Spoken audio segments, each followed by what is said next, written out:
গ্রামের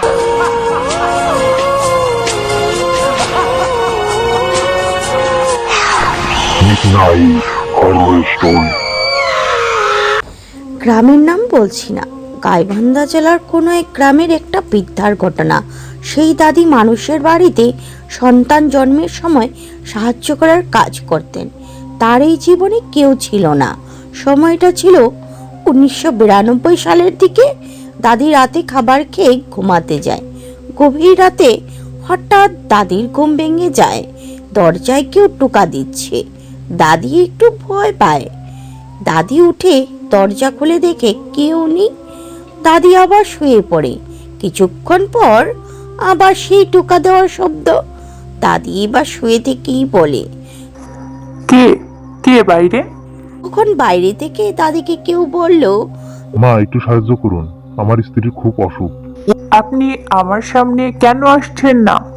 উত্তরে সেই লোক বলে, আপনার গলার তাবিজ খুলে ফেলুন, কথা দিলাম আপনার কোনো ক্ষতি হবে না। দাদি তাবিজ খুলতে চাইলেন না।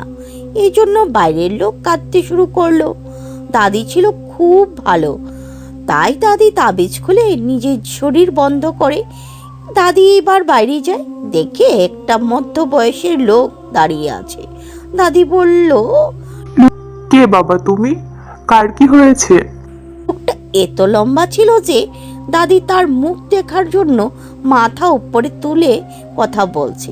উত্তরে লোকটা বলে, আমার বাড়িতে একজন রোগী আছে, সবার কাছে আপনার কথা পরিচালিত দেখে আমি আপনার বাড়িতে আসলাম, আমাকে সাহায্য করুন। তো রাতে দাদি যেতে রাজি হলো না, কিন্তু লোকটা কাকতি মিনতি করলে দাদি রাজি হয়। লোকটা আগে আগে আর দাদি পেছনে পেছনে যেতে লাগলো। দাদি খেয়াল করলো যে লোকটা একটু বেশি জুড়ে যাচ্ছে। দাদি কোমরে ব্যথা থাকায় এত জুড়ে যেতে পারছিল না।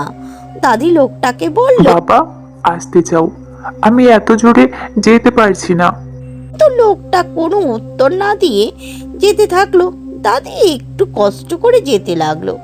কিছুক্ষণ পর দাদি দেখলো লোকটা একটা জঙ্গলে মাঝে যাচ্ছে। দাদি লোকটাকে আবার বলল, আপনি এখানে কেন যাচ্ছেন? লোকটা বলল, মা আসেন, এখানে আমার স্ত্রী আছে, তার প্রসবের সময় হয়ে আসছে। দাদি আরো সামনে এগিয়ে গেল, কিন্তু এবার দাদি আর সেই লোকটাকে দেখতে পারছে না। দাদি ডাকছিল, কিন্তু লোকটা উত্তর দিচ্ছে না। দাদি এবার অনেক ভয় পায়।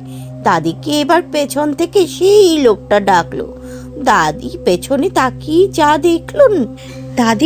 তাকিয়ে যা দেখলো জঙ্গলের ভেতরে একটা ডুবার ভেতরে সেই লোকটা আস্তে আস্তে যেতে লাগলো। দাদি ভয় পেল। দাদি সেখানেই দাঁড়িয়ে থাকলো। লোকটা দাদিকে বলল, আসেন, কিছু হবে না। দাদি দেখলো সেই লোকটা ডুবায় যেতে লাগলো। সাথে সাথে ডুবার পানি দুই দিকে ভাগ হয়ে গেল। দাদি তার পেছনে পেছনে যেতে লাগলো। আশ্চর্যভাবে দাদির শরীরটা পুরোপুরি শুকনোই থাকলো, একটুও ভিজে গেল না। এই ঘটনার পর দাদি মনে মনে সন্দেহ থেকে যায়।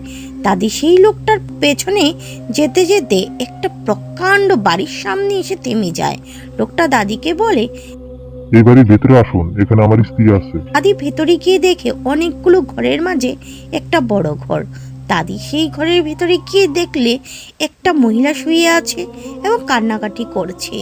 দাদি সেই মহিলার কাছে গেল এবং ঘরের দরজাটা লাগিয়ে দিল। অনেকক্ষণ পর দাদি ঘর থেকে বেরিয়ে এলো। সেই লোকটাকে বলল, আপনার ছেলে হয়েছে। লোকটা অনেক খুশি হলো এবং দাদিকে অনেকগুলো সোনার মুদ্রা উপহার দিতে চাইলে, কিন্তু দাদি কিছুই নিতে চাইলো না।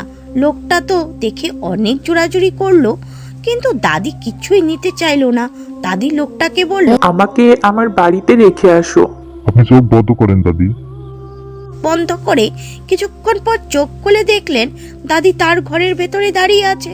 এবং তখনই গায়েবী আওয়াজ এসে লোকটা দাদিকে বলল, আপনার যখন যা কিছু লাগবে আমাকে বলবেন, আমি আপনার সবকিছু দেব এবং আমি আপনার সাথে কিছুদিন পর পর দেখা করতে আসবো। আমার সন্তান কেমন আছে সেটাও বলবো। দাদি শুয়ে পড়ে। এইভাবে কয়েকদিন পর পরেই দাদি সেই লোকটার সাথে দেখা করত। লোকটা দাদিকে জোর করে অনেক টাকা পয়সা সোনা দানা দিয়ে যেত। দাদি এত গরিব ছিল যে এক বেলা খেতে পেলে আরেক বেলা খেতে পেত না। সেই লোকটা দাদিকে অনেক সোনাদানা দিল। হঠাৎ করে দাদি অনেক বড় লোক হয়ে গেল। গ্রামের সবাই অনেক সন্দেহ করলো, কিন্তু কেউ এর ব্যাপারে কিচ্ছু প্রতিবাদ করলো না। কিন্তু দাদি নিজে থেকে এইসব ঘটনা খুলে বলে। একদিন সেই লোকটা দাদির কাছে আবার এসেছিল এবং দাদিকে বলল, আমার সন্তানকে দেখে যান, সে কত সুন্দর হয়েছে। এই কথা বলে সেই যে দাদিকে নিয়ে তার দেশে চলে যায়। দাদি তার সন্তানকে দেখে আবার চলে আসে। এভাবেই তাদের কোনো অভাব থাকে না।